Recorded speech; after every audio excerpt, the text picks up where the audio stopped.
आज देखते हैं प्रति व्यक्ति आय का अर्थ। इसके पहले आप पढ़े थे राष्ट्रीय आय का अर्थ। आज देखते हैं प्रति व्यक्ति आय का अर्थ।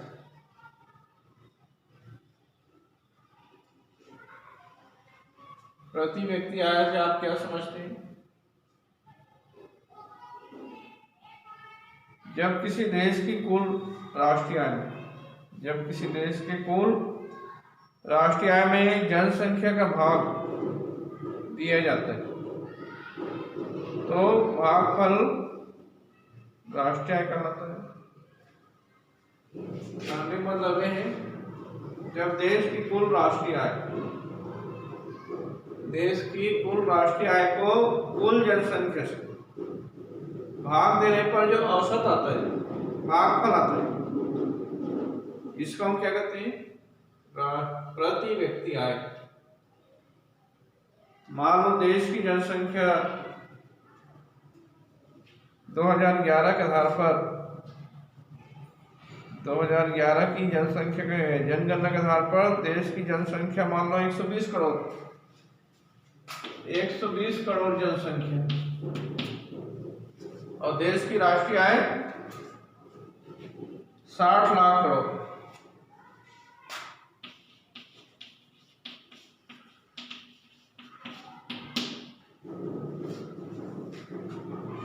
प्रति व्यक्ति आय बराबर क्या होगा? कुल राष्ट्रीय आय बटे कुल जनसंख्या।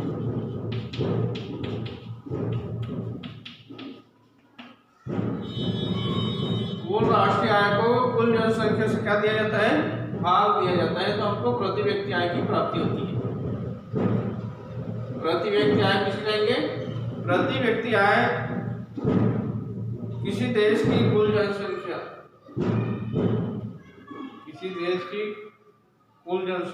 से हम किसको भाग देते हैं? कुल राष्ट्रीय आय को भाग। तो जो भागफल आता है वो हम प्रति व्यक्ति आय कहते हैं।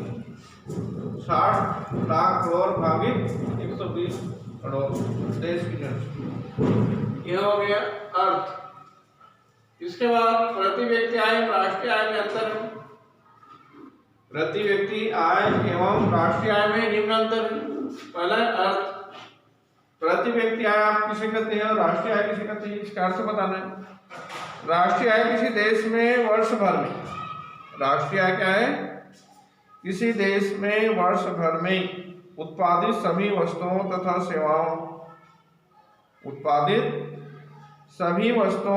सेवाओं की वास्तविक राशि का योग है। एक वर्ष के अंतर्गत देश की जो वर्ष भर में उत्पादित सभी वस्तुओं सेवाओं की वास्तविक राशि का योग। और प्रति व्यक्ति आय क्या होता है? कुल राष्ट्रीय आय में कुल जनसंख्या का भाग देने पर।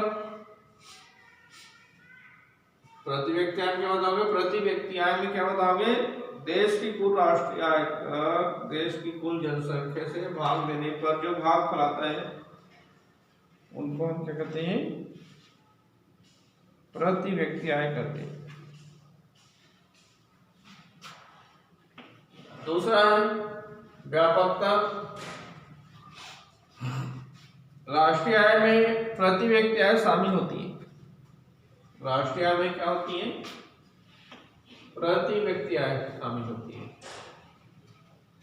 और प्रति व्यक्ति आय राष्ट्रीय आय में क्या है? अंग है। राष्ट्रीय आय में व्यापकता गुण पाया जाता है। क्यों? क्योंकि इसमें प्रति व्यक्ति आय शामिल होती है और प्रति व्यक्ति आय राष्ट्रीय आय का एक भाग है, अंग है, भाग या अंग है। तीसरा है उपयोग। उपयोग में क्या लिखोगे?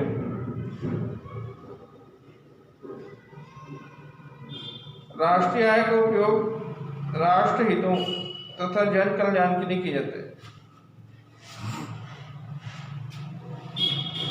इसमें उपयोग में क्या बताओगे? राष्ट्रीय आय का जो उपयोग होता है, राष्ट्रीय आय का उपयोग में क्या बताओगे? राष्ट्रीय आय का उपयोग राष्ट्र हितों के लिए, राष्ट्रीय हितों के लिए तथा जन कल्याण के लिए इसको उपयोग किया जाता है। राष्ट्रीय आय का जो उपयोग है में देश कल्याण के लिए, मानव कल्याण के लिए, जन कल्याण के लिए, राष्ट्रीय हितों की लिए इनका उपयोग किया जाता है। प्रति व्यक्ति आय का उपयोग क्यों किया जाता है? व्यक्तिगत या व्यक्ति विशेष की आर्थिक स्थिति की व्यक्तिगत आवश्यकताओं तथा उद्देश्यों की पूर्ति हेतु किया जाता है। व्यक्तिगत जो आवश्यकता होती है, व्यक्तिगत आवश्यकता होती है या उद्देश्य की पूर्ति के लिए, या उद्देश्य की पूर्ति के लिए प्रति व्यक्ति आय का उपयोग किया जाता है। इसमें चौथा है सूचक। राष्ट्रीय आय देश की विकास की, आर्थिक प्रगति की, राष्ट्रीय आय देश की विकास या आर्थिक प्रगति की सूचक मानी जाती है। जिस देश की राष्ट्रीय आय अधिक होती है, जिस देश की क्या होती है? राष्ट्रीय आय अधिक होती है, वे देश आर्थिक दृष्टि से काफी समृद्ध होते हैं। तो यही बात इसमें, राष्ट्रीय आय देश की आर्थिक प्रगति की सूचक होती है और प्रति व्यक्ति आय व्यक्तिगत विशेष की या व्यक्ति विशेष की आर्थिक स्थिति की सूचक होती है।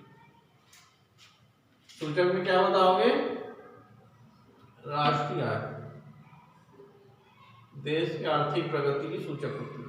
राष्ट्रीय आय क्या होती है? देश की आर्थिक प्रगति की सूचक होती है और प्रति व्यक्ति आय व्यक्ति विशेष की आर्थिक स्थिति की सूचक होती है। योगदान राष्ट्रीय आय का, राष्ट्रीय आय का देश के सभी साधनों, राष्ट्रीय आय का देश की सभी साधनों में योगदान होता है। अब सभी साधनों में भौतिक है, प्राकृतिक है, मानवीय है। राष्ट्रीय आय देश के सभी साधनों का सामूहिक योगदान होता है। देश के सभी साधन, चाहे वो भौतिक साधन हो, प्राकृतिक साधन हो, मानवीय साधन हो, इन सभी साधनों का क्या होता है? योगदान होता है। और प्रति व्यक्ति आय में प्रति व्यक्ति आय व्यक्ति के औसत योगदान को दर्शाता है।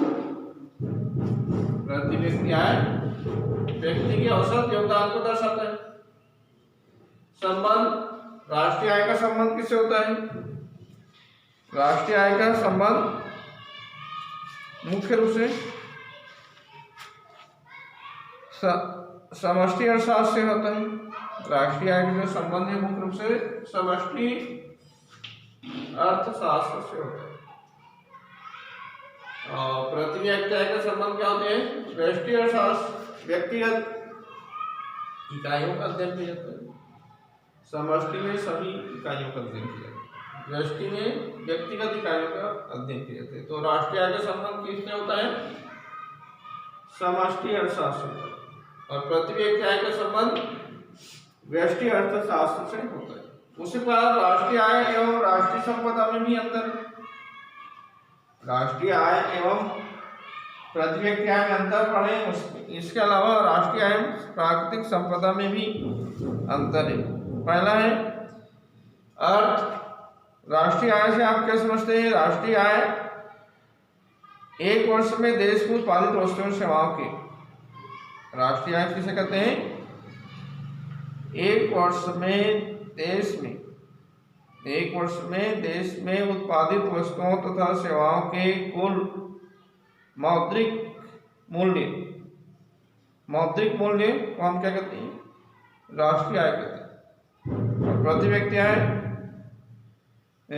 राष्ट्रीय संपदा किसे कहते हैं? देश की सभी व्यक्तियों के पास, देश के सभी व्यक्तियों के पास कुल मात्रा में उपलब्ध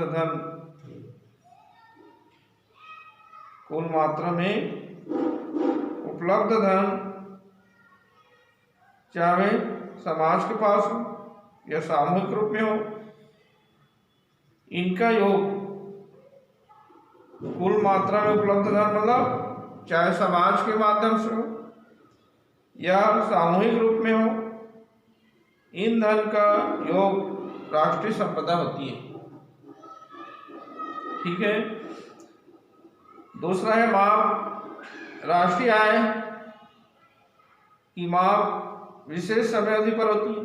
राष्ट्रीय आय की जो माप होती है क्या होती है? विशेष समय अवधि पर होती है। अब राष्ट्रीय संपदा समय के विशेष बिंदु पर मापी जाती है। जो राष्ट्रीय संपदा में समय के विशेष बिंदु पर मापी जाती है। तीसरा है प्रकृति। राष्ट्रीय आय प्रवाह। तीसरा क्या बताओगे? राष्ट्रीय आय प्रवाह। और जो राष्ट्रीय संपदा वो क्या है? स्टॉक है। राष्ट्रीय आय प्रवाह है और राष्ट्रीय संपदा स्टॉक है। निरंतरता। राष्ट्रीय आय राष्ट्रीय संपदा में अंतर क्या होता है? निरंतरता। राष्ट्रीय आय का प्रवाह निरंतर जारी रहता है। राष्ट्रीय आय का जो प्रवाह होता है क्या होता है? निरंतर जारी रहता है। और राष्ट्रीय संपदा राष्ट्रीय आय का, राष्ट्रीय संपदा क्या होती है? राष्ट्रीय आय तथा बचत की वृद्धि के साथ साथ बढ़ती है। राष्ट्रीय संपदा क्या होती है? राष्ट्रीय आय तथा बचत की वृद्धि के साथ साथ बढ़ती है या बढ़ती है। ये अंतर है। इंपॉर्टेंट क्वेश्चन है राष्ट्रीय आय का महत्व। राष्ट्रीय आय का क्या महत्व है? तो पहला है आर्थिक प्रगति का सूचक। राष्ट्रीय आय किसी भी देश की, राष्ट्रीय आय क्या होती है? किसी भी देश की आर्थिक प्रगति की सूचक मानी जाती है। राष्ट्रीय आय के आधार पर आर्थिक प्रगति का पता लगाया जाता है। यदि राष्ट्रीय आय में वृद्धि हो रही है तो राष्ट्र प्रगति कर रहा है। यदि राष्ट्रीय आय में क्या हो रही है? वृद्धि हो रही है तो राष्ट्र प्रगति कर रहे हैं, मतलब प्रगति की ओर बढ़ रहे हैं। और देशवासियों का जो जीवन स्तर है इसमें भी वृद्धि हो रही है, जीवन स्तर बढ़ा है।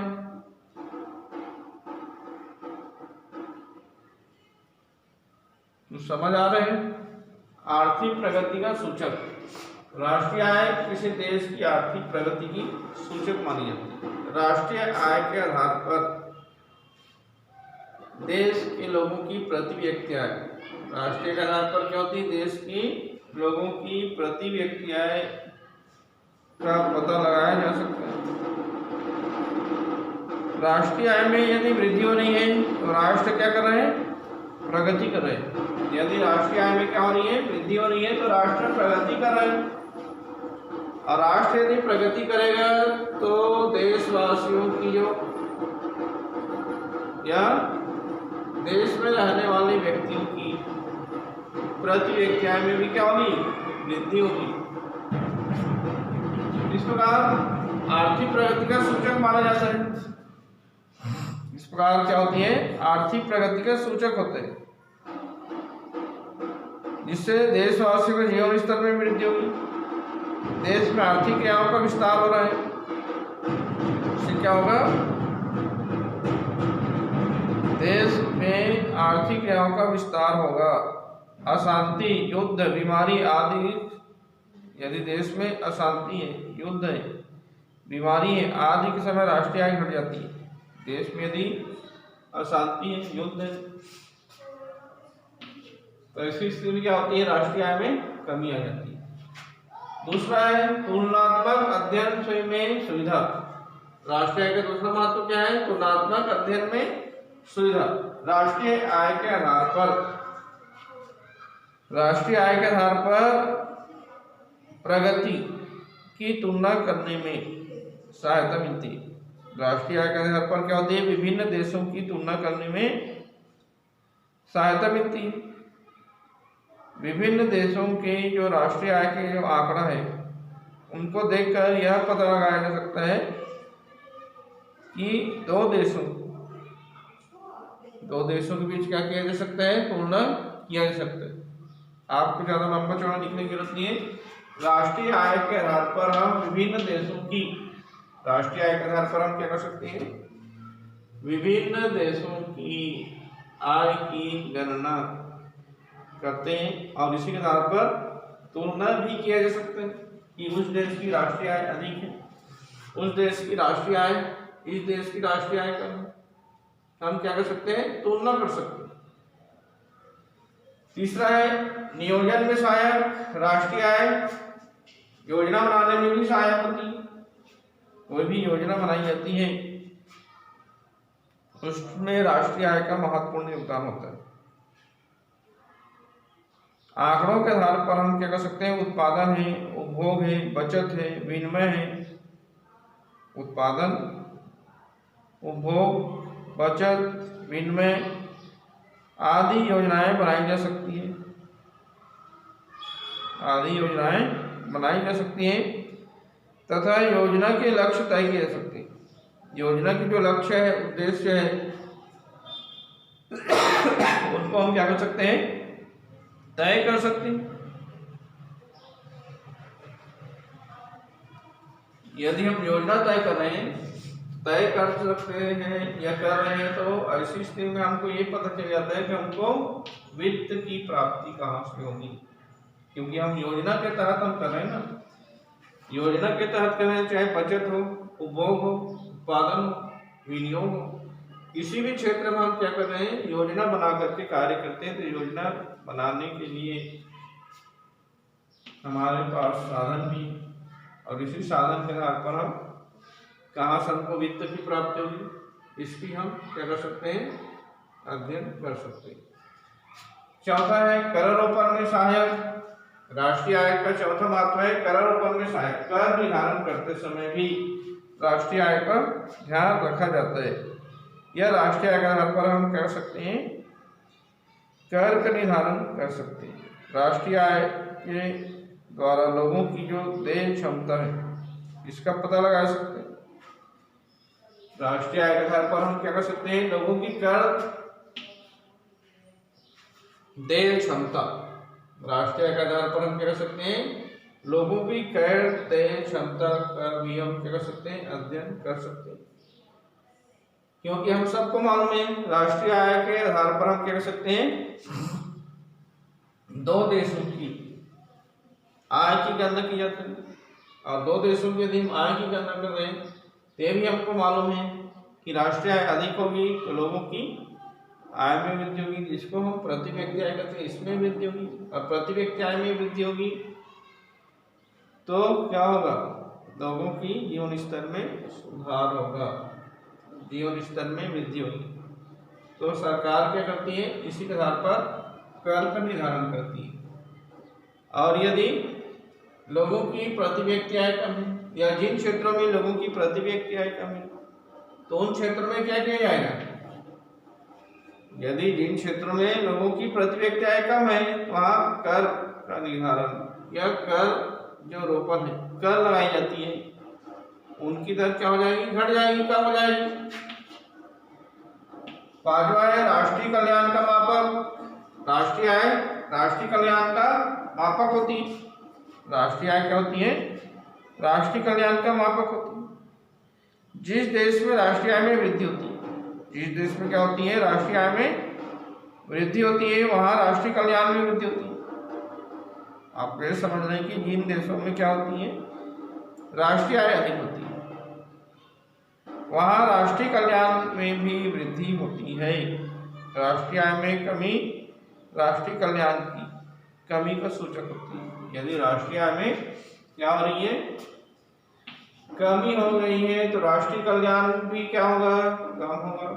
इस प्रकार राष्ट्रीय आय के आधार पर राष्ट्रीय कल्याण का मापदंड किया जा सकता है या मापा जा सकता है। छठवां है जीवन स्तर का ज्ञान। इसको आप सभी जानते हैं, राष्ट्रीय आय के आधार पर ही लोगों की रहन सहन का जो स्तर है, जीवन स्तर है, इनका भी हम क्या कर सकते हैं, ज्ञान प्राप्त कर सकते हैं। क्योंकि देश के लोगों की यदि जीवन स्तर अधिक होगी, देश के लोगों की यदि जीवन स्तर अधिक होगी तो स्पष्ट रूप से हम कह सकते हैं कि वहाँ की प्रति व्यक्ति अधिक। अब प्रति व्यक्ति अधिक है ये भी हम कह सकते हैं कि वहाँ की देश की राष्ट्रीय आय अधिक है। मतलब राष्ट्रीय आय के आधार पर हम क्या कह सकते हैं, प्रति व्यक्ति आय की जानकारी दे सकते हैं। जहाँ प्रति व्यक्ति अधिक होती है वहाँ निवासियों का जीवन स्तर ऊंचा होता है, वे अपनी आवश्यकताओं की संतुष्टि, खान पान, रहन सहन के स्तर को ऊंचा उठा सकते हैं। इस प्रकार जीवन स्तर के आधार पर हम क्या देख सकते हैं, लोगों की खान पान है, रहन सहन के स्तर है, इसका भी हम अध्ययन कर सकते हैं। इस प्रकार जीवन स्तर का ज्ञान। इसके बाद देखते हैं प्रति व्यक्ति आय का महत्व। प्रति व्यक्ति आय का महत्व पहला है आर्थिक स्थिति की सूचक। प्रति व्यक्ति आय के आधार पर, जिस पर राष्ट्रीय आय के आधार पर आर्थिक प्रगति की तुलना किया सकता है, उस पर प्रति व्यक्ति आय के आधार पर भी आर्थिक स्थिति की क्या मानी जाती है, सूचक मानी जाती है।